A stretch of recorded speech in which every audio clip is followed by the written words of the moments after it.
Shalom.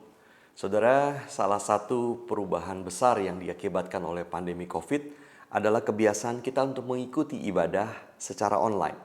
Saudara, kita semua tahu betapa nyamannya ibadah online bagi kita. Kita bisa hemat waktu, tidak perlu pergi keluar, kita bisa bangun lebih siang, kita juga bisa hemat uang karena tidak perlu keluar biaya transportasi. Kita bisa menentukan sendiri kapan kita akan beribadah dan kita bahkan bisa punya pilihan sangat banyak gereja mana, pengkhotbah mana, di luar kota, bahkan di luar negeri sekalipun. Sangat nyaman.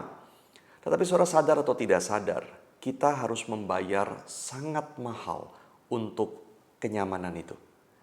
Saudara, salah satu kesalahan konsep yang dulu seringkali diucapkan oleh orang Kristen adalah ke gereja itu cari Tuhan dan bukan cari orang. Saudara, walaupun betul kita ke gereja memang untuk mencari Tuhan, berjumpa dengan Dia. Tapi kalau hanya untuk cari Tuhan, pertanyaan lalu kenapa kita harus ke gereja? Bukankah Tuhan ada dan bisa ditemui di kamar kita bahkan? Dan bukankah semua hal yang dilakukan di gereja bisa kita lakukan di rumah? Kita bisa menyanyi, kita bisa mendengar khotbah, kita bisa memberikan persembahan. Dan semuanya hal-hal yang kita lakukan di gereja kita bisa kerjakan di rumah. Maka kalau hanya untuk mencari Tuhan, lalu buat apa kita pergi ke gereja? Tapi kita salah, saudara. Kita ke gereja memang untuk mencari Tuhan, tetapi juga untuk mencari manusia, mencari orang. Kita mencari orang di mana kita bisa bersahati, menyembah Tuhan bersama-sama sebagai satu kumpulan umat Tuhan. Kita mencari orang-orang dengan siapa kita bisa menarik lebih dekat kepada Tuhan. Lewat persekutuan yang intim, lewat saling menasehati, lewat melayani bersama. Seperti yang dikatakan oleh seorang teolog, Dietrich Bonhoeffer, kita memerlukan saudara-saudara kita untuk ditarik kepada Kristus. Saudara, relasi antara sesama manusia itu bukanlah optional, tetapi keharusan. Pada waktu kita diciptakan, Tuhan menjadikan kita sebagai makhluk sosial yang memang tidak bisa hidup sendiri.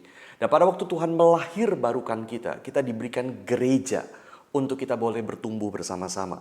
Dan itu hanya bisa terjadi ketika kita bertemu secara langsung. Saudara, di zaman ini kita bisa komunikasi dengan orang-orang yang kita kasihi, dengan keluarga kita, lewat telepon kita dengar suaranya langsung, atau lewat video call kita bisa melihat wajahnya secara langsung. Tapi apakah setelah kita telepon, setelah kita video call, kemudian kita merasa tidak perlu lagi bertemu dengan dia?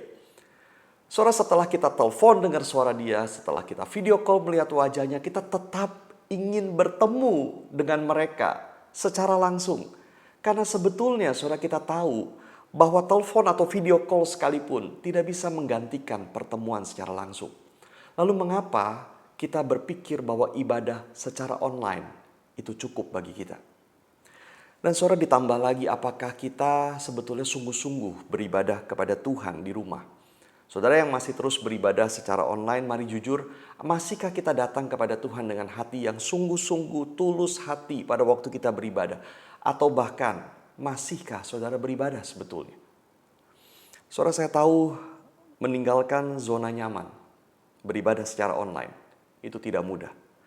Walaupun kita sudah mulai datang ke gereja secara onsite, sedikit alasan seringkali membuat kita kembali ibadah secara online. Kita sedang mengejar deadline, kita ingin pergi jalan-jalan dengan keluarga, kita sedikit tidak enak badan. Alasan kecil cukup membuat kita kemudian tidak datang lagi ke gereja. Seolah-olah onsite dan online adalah pilihan yang sejajar. Padahal saudara, online sama sekali bukanlah gereja di dalam arti yang sesungguhnya. Kalau boleh saya umpamakan, ibadah itu terjadi di gereja secara onsite ketika orang Kristen berkumpul bersama dan menyembah Tuhan. Sementara online hanyalah seperti kita menonton CCTV apa yang sedang terjadi di gereja. That's not a church. Saudara, mari kita betul-betul tinggalkan ibadah online, kecuali betul-betul terpaksa. Dan kita lakukan itu untuk Tuhan, untuk gereja, dan untuk diri kita. Yang pertama untuk Tuhan, karena kita beribadah bukan mencari kenyamanan kita, tetapi kesukaan Tuhan. Kita ingin memberikan diri kita sepenuhnya untuk menyembah Tuhan di dalam ibadah. Yang kedua untuk gereja, karena di dalam pertemuan ibadah tiap-tiap orang mempersembahkan sesuatu. Dan ini bukan soal uang, tetapi soal diri kita. Kita mempersembahkan sesuatu untuk membangun seluruh tubuh. Untuk kita menjadi gereja, mengalami gereja, kita perlu datang bersama-sama. Dan yang ketiga terakhir, untuk diri kita. Karena kita memerlukan saudara-saudara seiman kita untuk bisa bertumbuh. Saudara, mari kita kembali beribadah secara onsite di gereja. Bersama-sama dengan saudara-saudara seiman kita menyembah Tuhan. Selamat bergereja kembali.